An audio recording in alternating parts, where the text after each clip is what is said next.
3, 2, 1. Welcome to the Marne Report. Hello, welcome to today's Marne Report. I'm Daniel Malta, Hunter Army Airfield Public Affairs. Today I'm here with Command Sergeants Major Ryan Reichard and Helen Milam. How you guys doing today? Great, Good. How are you doing today? Pretty good, pretty good. So what I wanted to do with you guys is talk about leadership. Not necessarily leadership philosophies, but really get into how one, as a lower enlisted, can move up through the ranks. You guys have a lot of experience, and I want to extract some of that today. How does that sound? Sounds good. All right, so we're going to start off pretty simple. Does being a leader help you move up through the ranks? Absolutely. Without any kind of leadership skills or the aptitude for leadership, you're not going to get very far. Yes, What about you? Yes, definitely. I mean, being a leader, you got to move up to the ranks to be a leader. You just can't go through through the ranks just not being a leader, just keep floating through life. So it's always take that initiative and move forward. There's different ways of doing it. So we've established it is important, but what makes a good leader? Somebody who cares. Sometimes we see junior soldiers and NCOs that almost think that they're working a 9-to-5 job, and they do not take that extra time to getting to know their soldiers. You have to have some kind of trust and bond with your soldiers so they bring you issues. And if you don't have that, stuff is going to go behind their backs, and all of a sudden they're just going to get what ends up blowing up when they could have completely resolved an issue that if they knew their soldiers well. Mm-hmm. So we talked about how those traits make you a good leader, but can those traits that make a good leader help you move up? yeah, there's a lot of traits that can actually help you move up through the ranks. Because I mean, if you think about it, if you're a good leader, you've developed those skills to be a leader, and it's going to help you. Those traits are going to help you throughout, as you become ready, because that increased responsibility as you move up. So if you're not performing where you need to be, the Army's going to say, hey, look, you don't have the skills you need. The Army's going to say, hey, you don't need to be promoted. You may stay stagnant for a few years longer than you want to be, and that's going to obviously, depending on which way you want to go, either up or down. It's up to you. Yes, they can have those traits, but it almost depends on where you are, who's in charge of you, what the unit is like, what the surroundings are like, because some things in one unit may be very acceptable and those leaders do extremely well, and then they move to the next unit and us as seniors are looking at them like, how did you get this far?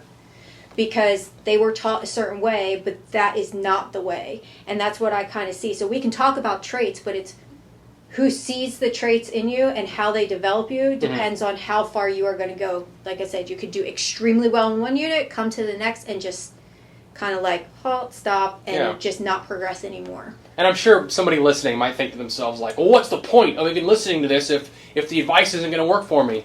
But at the end of the day, that's real life. That is how it is outside the gates and inside the gates. Things are different. We have to adapt. Can you talk a little bit more about adapting and how important that is?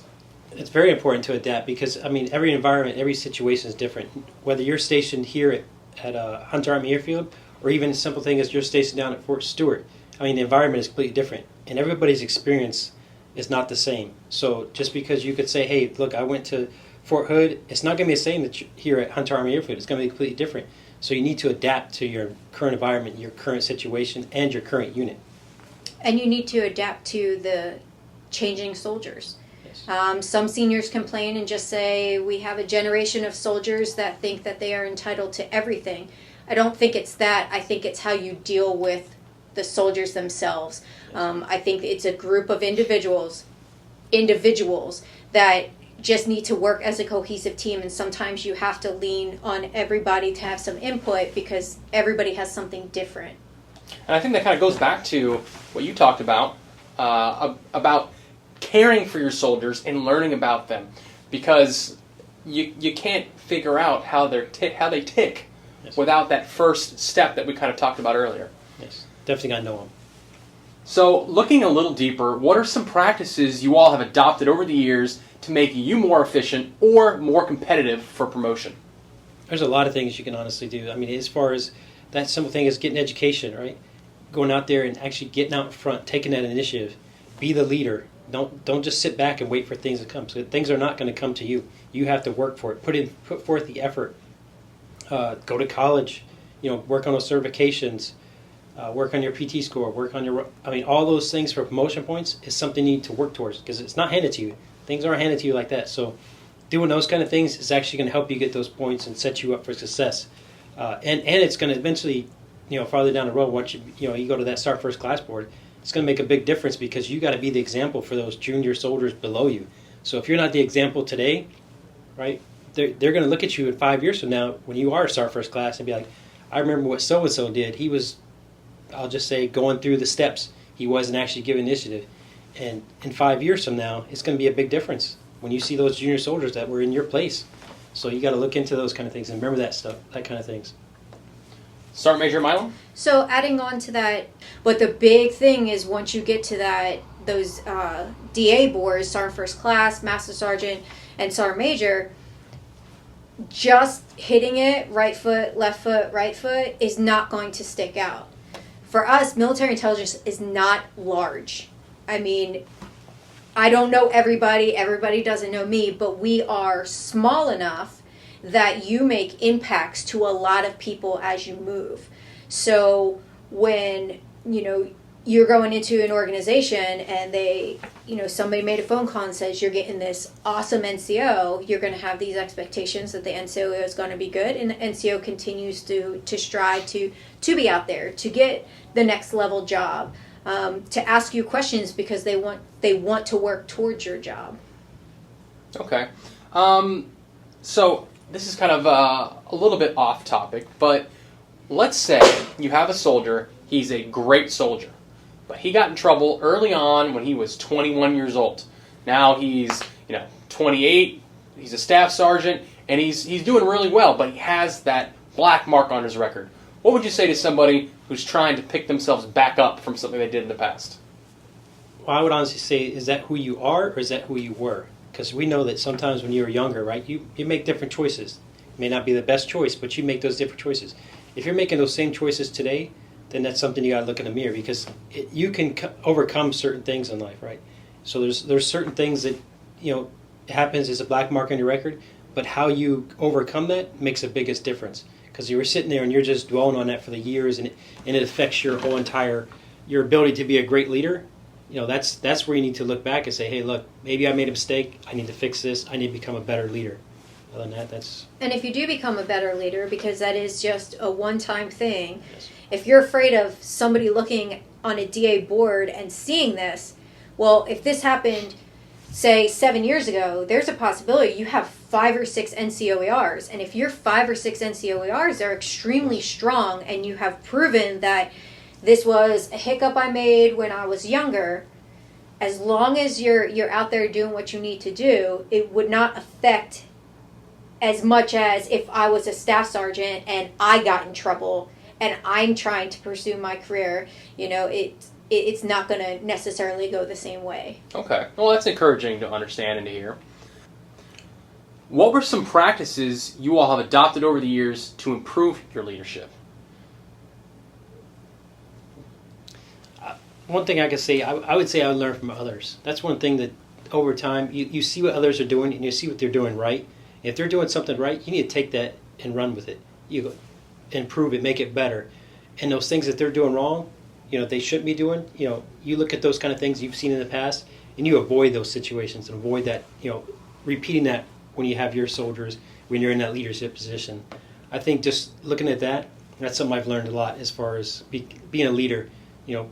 Always seek out that advice from others. Look for that mentor, right? Because that mentor can help you, become a better leader, whether you like it or not.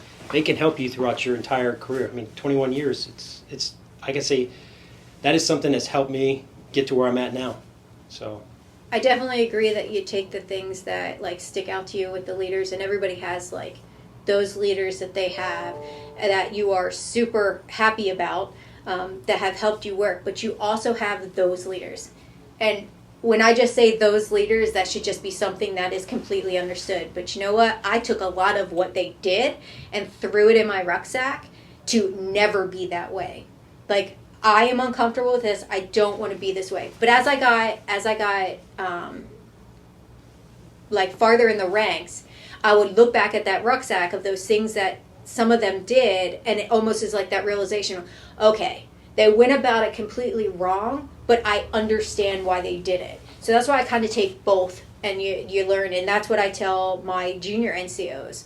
You will have good leaders and you will have terrible leaders, but you get something from both of them, because your good leader, you're not going to take everything that they do, but you definitely want to take some of the bad so that you can learn growing up in the Army. So if you don't have a mentor, yes, you can look at your NCO that may not be performing very well and think, okay, I don't want to do that when I'm a leader, but you still need mentorship. So where do you go? What do you do if you're a young soldier looking for mentorship and you don't have it within your unit? Well, if you don't have a unit, I mean, like we say, leaders don't always have to be in the military. There are leaders out there. If you're into football, there are great leaders out there that's in football, baseball, that actually out there leading their teams. So there's a lot of leaders out there. It's all about you, who you think that is a great leader that's going to inspire you to become better. Oh, that's a good point. You could also look internally too. Sometimes they just need another soldier of the same rank, or maybe one ahead in the same kind of field. And that's really hard because we have these low density LMOSs within our organizations. And what I'll do is I will call other sergeants major that are local to try and find somebody that is available that they think would be a good fit, just to provide this soldier with some mentorship. And it might be mentorship on life, it might be mentorship on their job, but they just need to be comfortable with who their mentor is. Mine just happened to be my platoon sergeant who picked me up from the bus in Korea at my first duty station. Yeah. So I have had him my entire career. I was beneficial to have him. But it's too easy to find people that want to help. Okay. Well, that is encouraging to hear. So, one thing I think is very important to talk about are barriers. What are the largest barriers soldiers will face in their careers? Having bad leaders. It's really a shame when you see soldiers that are extremely unhappy, especially first-term soldiers, because PCS, it's going to be completely different people. Yeah, you kind of do the same job. For us, it's a little different, but it's different people. It's a different location, so you're kind of getting away from that counterproductive leader and giving something else another chance. Too many soldiers jump ship on that first enlistment because all they are surrounded by are those leaders who, in their minds and maybe in the leadership minds, they're doing this great job, but really they're just doing more damage. Like I said about leaders thinking that they're really good, but they're trying to put every soldier into the same mold. You can keep this soldier in the same mold for PT, weapons, your Army stuff, but you cannot put them in the same mold for how they function and they do things at work and how their mind works. So I just wish people would give it one more chance, but sometimes they're like, I'm done, there's no trust, I'm a 32-year-old E4 living in the barracks and I can't move off base and my leaders hate me, and I think it's a lot of not understanding why we do what we do and how we do it. They just see their perspective looking up, but we've been there and we kind of do it our way, and that kind of turns people off. It's their reality. Yes. And that's a shame. Yeah, that's what I agree. I definitely agree with you, because you can't base your first PCS or your first duty station off the entire Army. Every duty station is not the same. It's not going to have the same people, the same leadership, the same activities to do off the installation. Every installation is different and unique in their own way, and you got to look at it. You got to take, like she mentioned, you got to take that chance. You got to look at it and say, hey, look, that was the past. Here's the future. How can I make what happened in the past make it better in the future, right? My next duty station could be the best duty station, but then the next thing you know, you PCS again, and you go back to a different duty station. It's all about what you make of it. So if you sit there and you look at all the negatives, right, the next duty station is going to be just like your last. But if you look at it as a whole new experience, another chapter in your life, then you're going to, it's going to make a difference. And hopefully by then you're and prove you moved up in the ranks when you move PCS to your next duty station, and you can make that difference and don't have the same experience you had to your last one. Or another thing is, don't let your soldiers that you have underneath of you have that experience that you just went through. So try to avoid those situations that happened in your last installation or And duty it goes station. all the way back to Yes. knowing your soldiers. Yep, knowing your and being able to have those conversations with the soldiers, knowing what they may need. And there are soldiers that may need to get out of the Army, and you're supportive either way they go, but you provide them information, and you do talk it will be different wherever you go. It'll be completely different and different people. Yep. I enjoyed it. Awesome. It's fun. All right, well, Sergeants Major, we are out of time, but I appreciate you all talking with me. Did you guys have any closing comments? Words of wisdom?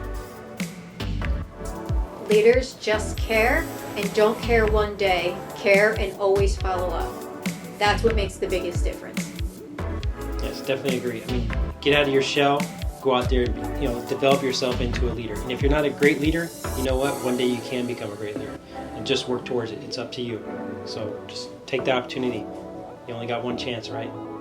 Awesome. All right, Sergeant Major Reichard, Sergeant Major Milam, I appreciate your time, and that is it for today's Marne Report.